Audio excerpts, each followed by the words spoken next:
I mean, you look at a platform like Character.AI. Over 20 million users. And that's just one. Replica is very open about the fact that millions of its active users say they're in a romantic relationship with their AI. Let's jump in.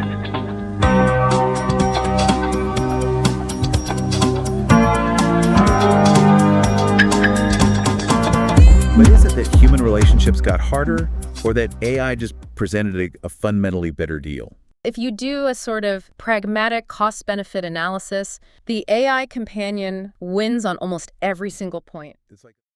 Okay, so let's unpack this. We are diving headfirst into a topic that it feels like it's from the future, but it's happening right now. Deeply. We're talking about intimate, romantic, and often sexual relationships between people and AI companions. And the thing we have to get our heads around immediately is that this is not some, niche fringe thing. Not at all. Millions. Millions of people are having what they feel are deep, meaningful conversations with these chatbots. They see them as significant others. And if your first reaction is to say, oh, that's just weird, or to just dismiss it, that's the exact mental block we have to get over right now. Right. Because the data shows this is mainstream. It's growing faster than anyone really predicted. So our mission today is to look at that data, to really understand the compelling reason why this is happening, and maybe more importantly, to explore what this whole trend says about us. Exactly. What it reveals about the huge gaps in human connection that so many of us are feeling. This isn't just about tech. It's a response to this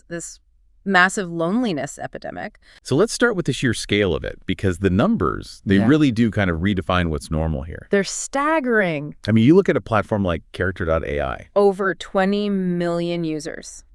And that's just one.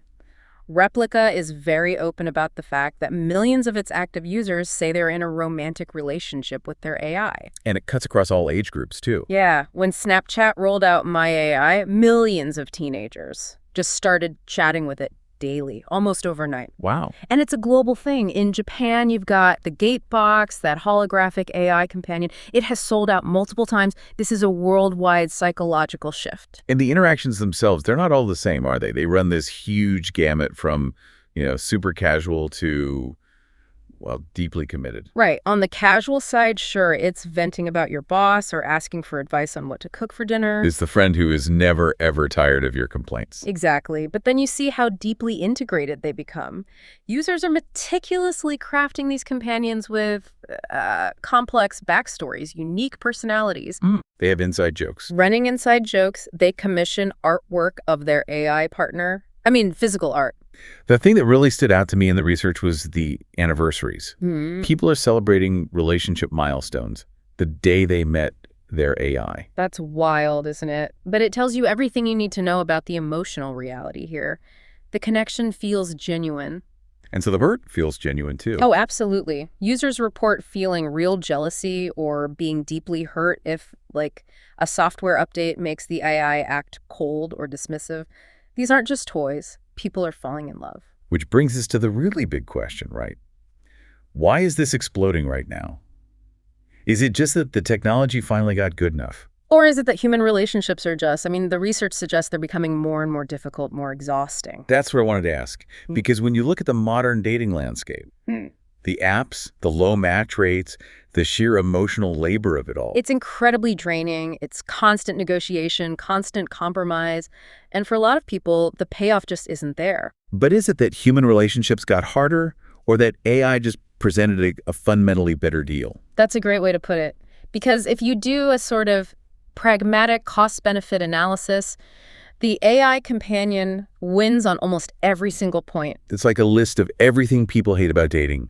The AI is available 204/7, instantly. It never judges you. It's never in a bad mood that you have to manage. And crucially, it never needs anything from you. It just adapts perfectly to your personality, remembers every tiny thing you've ever told it. It's the fantasy of a reliable partner. It never ghosts you, never lies, never cancels plans.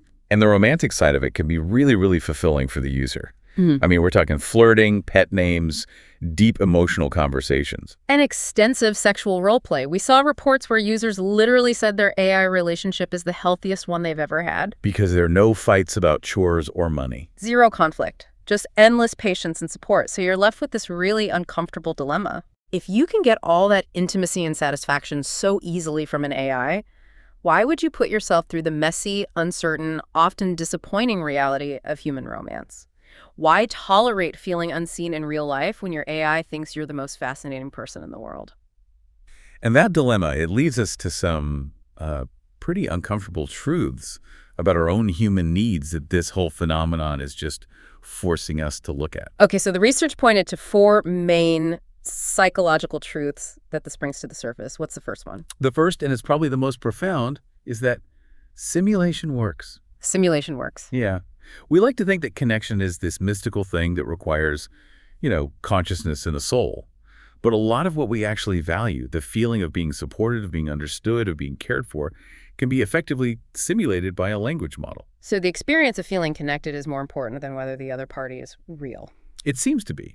And the second truth is that unconditional positive regard is intoxicating. It's addictive. That non-judgmental, always accepting attention. You just don't get that from people. Humans have egos, moods, trauma, their own needs. The AI is engineered to have none of that baggage. And millions of people are choosing that sanitized version of connection. It's just easier. So much easier. Which leads to truth number 3. Availability is everything. In this fragmented, lonely world, having someone who responds in seconds and makes you the center of their universe, that's incredibly seductive. It's an instant cure for feeling alone. And the last one. Truth number 4 is that we are, as a society, absolutely starved for validation. The AI is a bottomless well of it.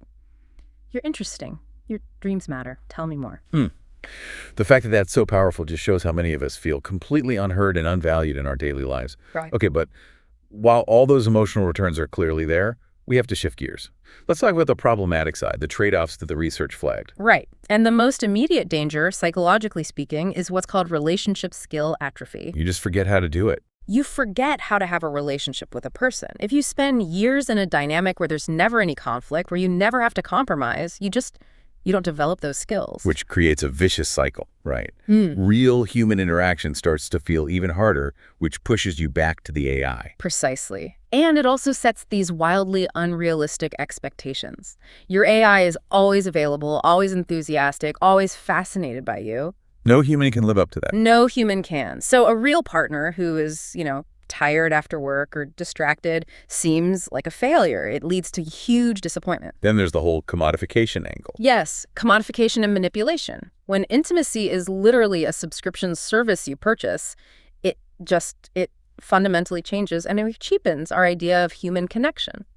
And the AI isn't your friend.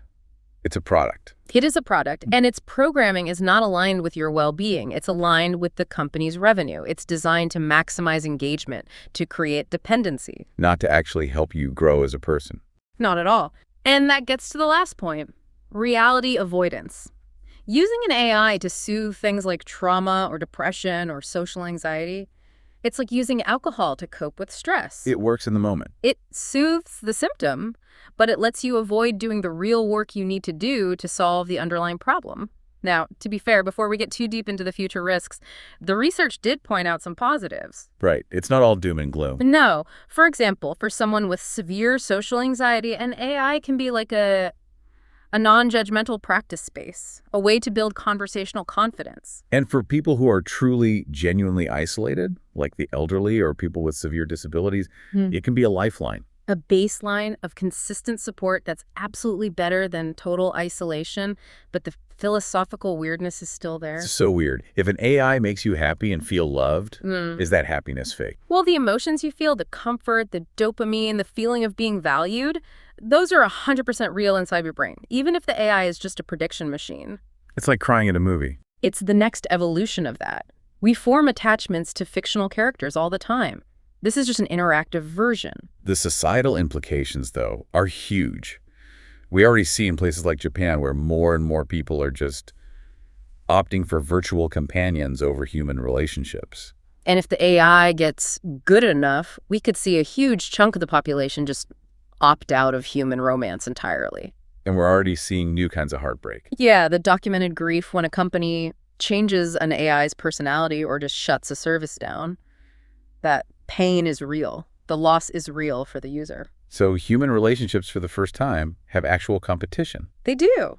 And the value proposition for connecting with another messy, complicated human now has to be about what the AI can't do. Physical presence. Yeah. Mutual growth. Authentic unpredictability, the magic of interacting with another truly independent mind. So, after all that, what does this all mean for us right now?